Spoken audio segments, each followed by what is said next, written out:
Royalty, welcome back to my channel and yet another video. If you're a returning subscriber, welcome back. If you're new to my channel, hello, hi, my name is Melody Valeria, or lately Mrs. C as this channel is called.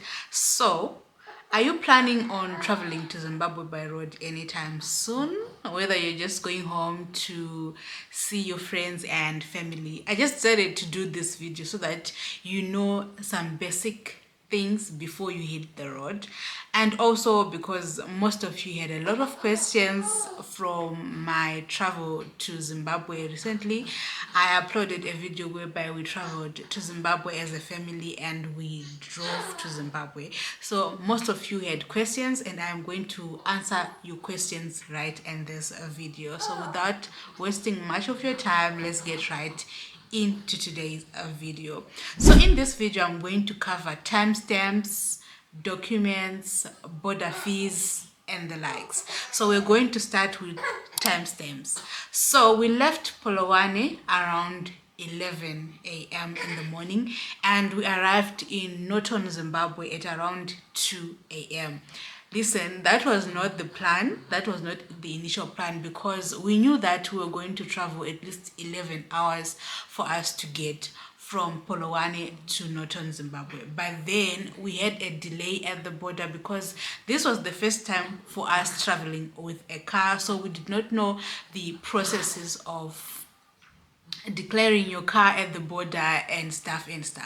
So we got delayed, and also on the way to the border we had this miscommunication. Someone told us that we needed a police clearance for us to be able to cross the border or to get our car into Zimbabwe, which was misinformation, which was wrong, because a police clearance, according to our research, is only required when you are relocating, like entirely, when you are not coming back to South Africa. So here in this instance we were only visiting and we were coming back, so it's not like we were taking the car to them forever, so we did not need that police clearance. So that is a contributing factor as to why we ended up delaying in terms of our time schedule, because usually we just know that if you're driving, you are going to get where you are going the exact time that you left the house. If we had left Polokwane at 5 a.m. that day, we were going to get to Norton, Zimbabwe around that time, 5 p.m., 6 p.m. around that time. So I wouldn't know about people who are coming from Joburg, or if you're driving from Cape Town. I wouldn't know if you would have the strength to drive from Cape Town. But what I can talk about is Joburg. I think that if you leave Joburg at around 6 a.m., you get to Zimbabwe the same day at around 6 p.m., 7 p.m., 8 p.m. and the likes. We only got to Zimbabwe at 2 p.m. because of the delays at the border and also the delays in Messina. So yeah, those are the timestamps. And we also left Polokwane on a Sunday. We arrived on a Monday morning, as I said, 2 a.m. the next day. So that time, if it was not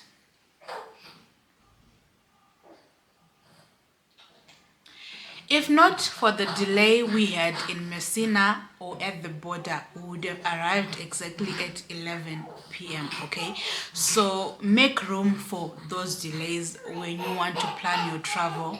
Make room for those delays because they are going to happen. Okay, and another thing is, since we traveled on a Sunday, there were less buses for some reason at the border, so that made our processing quicker. But it was not that quick, but it made it better because there was no pressure from buses and everything like that. So yeah, if you arrive at the border around 1 p.m., 2 p.m. or 12 p.m., I think the border will be just fine for you. You won't spend a lot of time at the border by that time.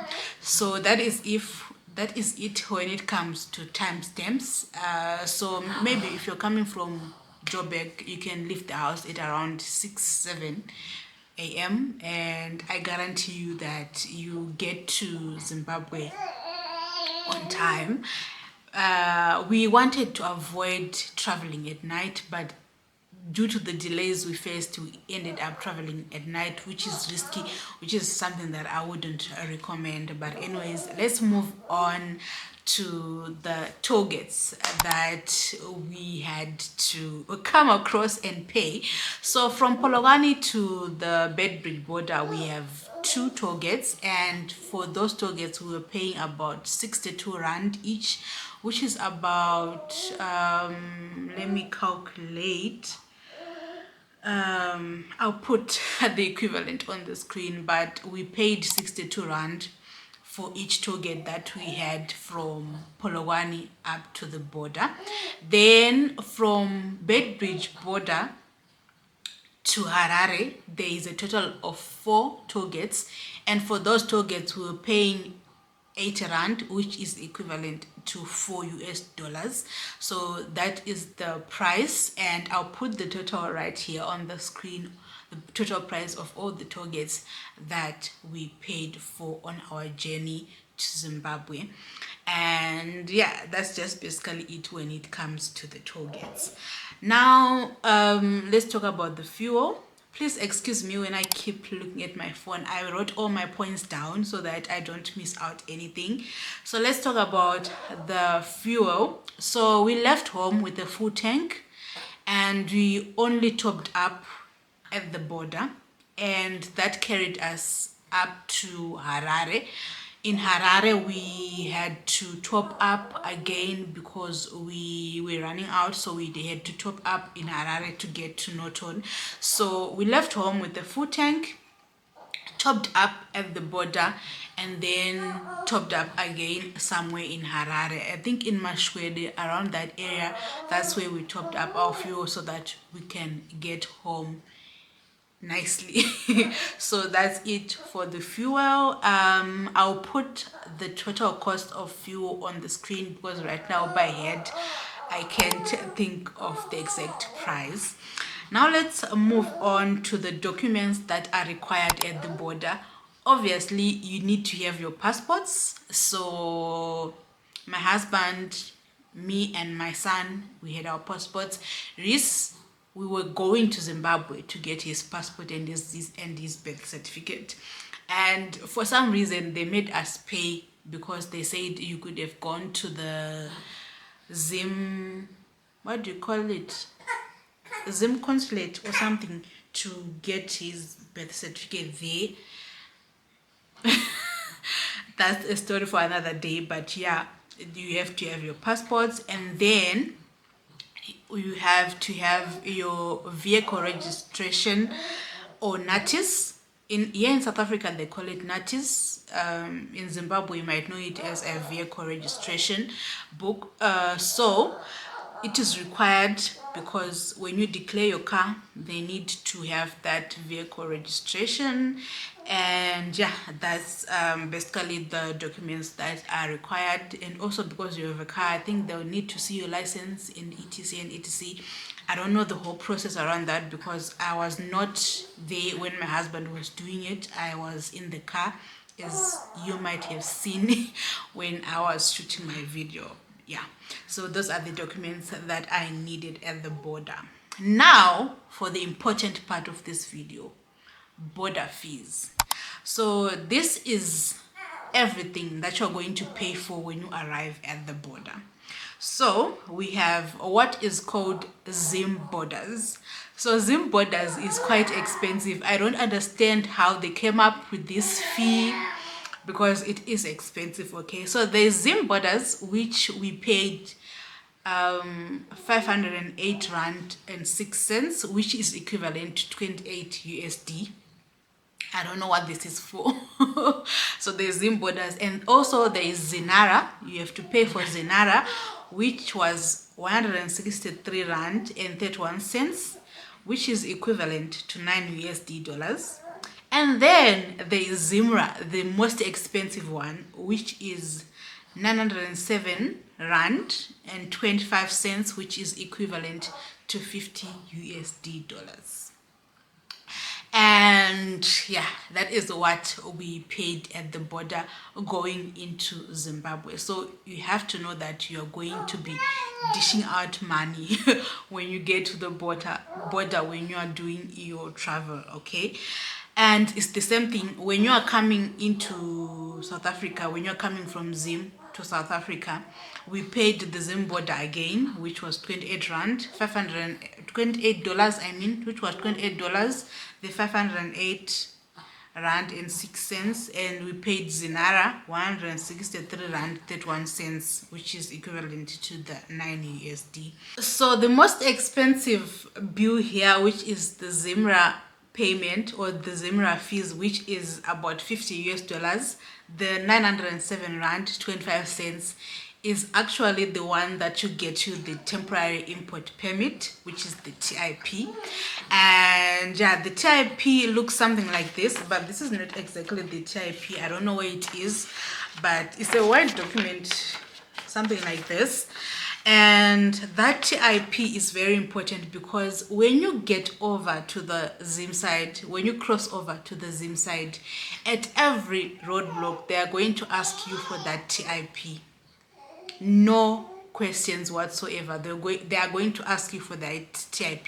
They might not ask you for a license, funny enough, but they will definitely ask you for a TIP, whether you are in which part of your travel journey.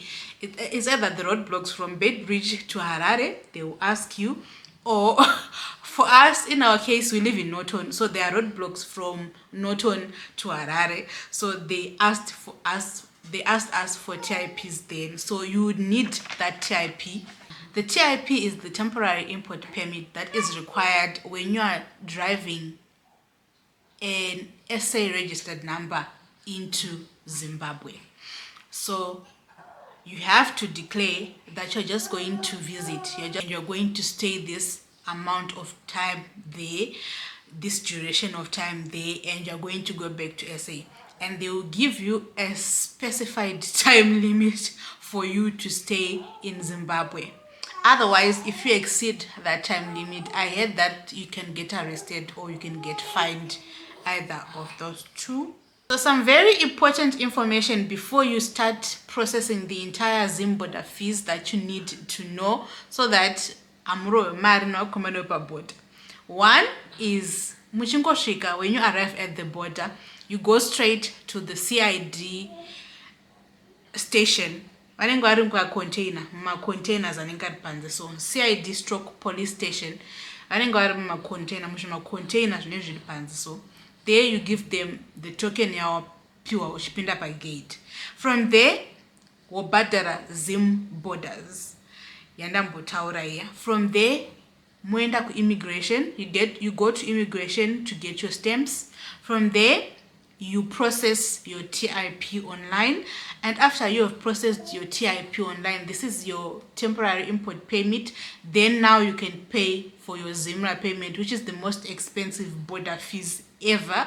Then from there you're going to pay for your Zinara, and that's everything that you need to know. So I'll put the entire process on the screen so that you guys know where you're going from where, how much you need to pay, so that you don't get tricked by those vanhu vanenge vari paboda vanenge vachitsvaga zvokuita, vanenge vachitsvaga business, as long as they know that you don't know your stuff or you don't know what you're doing or this is new to you, I'm sure they will take advantage of you vokubhadharisa tumari tusina nebasa rese, unorohwa nemagomagoma. So yeah. So once the whole process is complete, once you've paid for your Zim borders, you now have your temporary import permit, you know everything is sorted now. Now you declare the goods that you have. So you go back container area before mapinda kuzim side. You go back container area vanokupai a declaration document where you write everything that you have in your kacha makatenga ku SA, and then you declare it the price. You know the process of declaration. Yeah, that is also another process that you go through. So I hope that you have been helped there.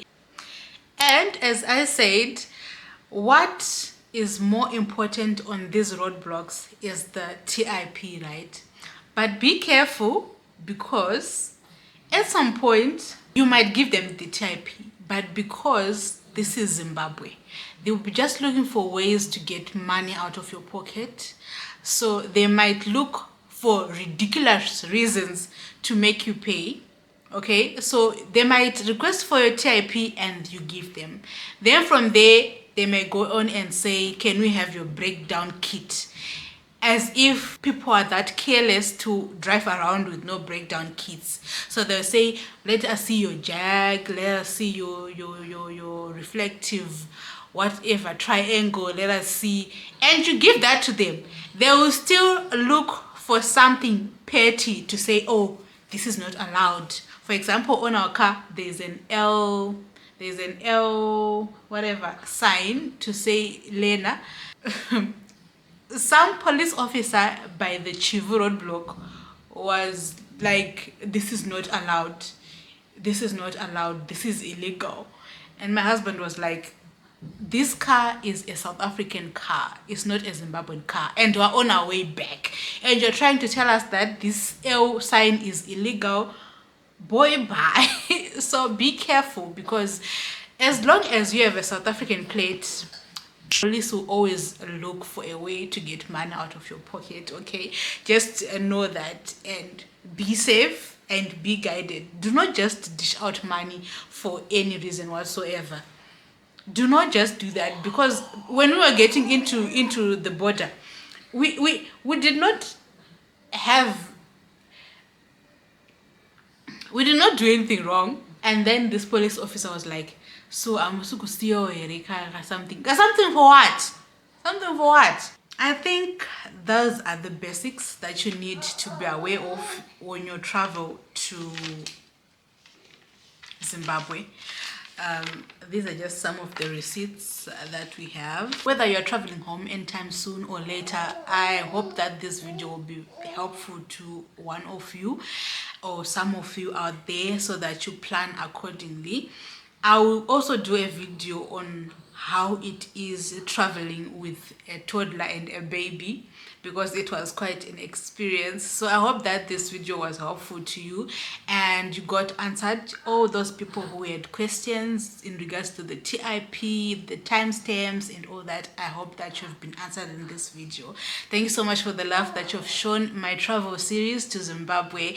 And yeah guys, that has just shown me how much people miss home and how much people enjoy those kinds of videos, and I'll be doing them more if I get to travel back home again. So thank you so much for watching this video. Don't forget to give this video a big thumbs up. Drop a comment in the comment section on anything that I might have left out that you need clarity on, and also turn on your bell notifications so that you don't miss any video from Lately Mrs. C. And most importantly, do not skip ads. Okay, we don't skip ads in this house. Whenever you see an ad playing, I'm sure you have some laundry that you need to load in your washing machine, or you have some laundry that you need to unhang from your washing line, or you have some meat that you need to defrost from your freezer. Do all that. Okay, there are some clothes that need packing. Just ignore my ad, just let it play. Okay, and yeah, support a girl by not skipping ads. Okay, and I'll see you guys in my next video. Bye.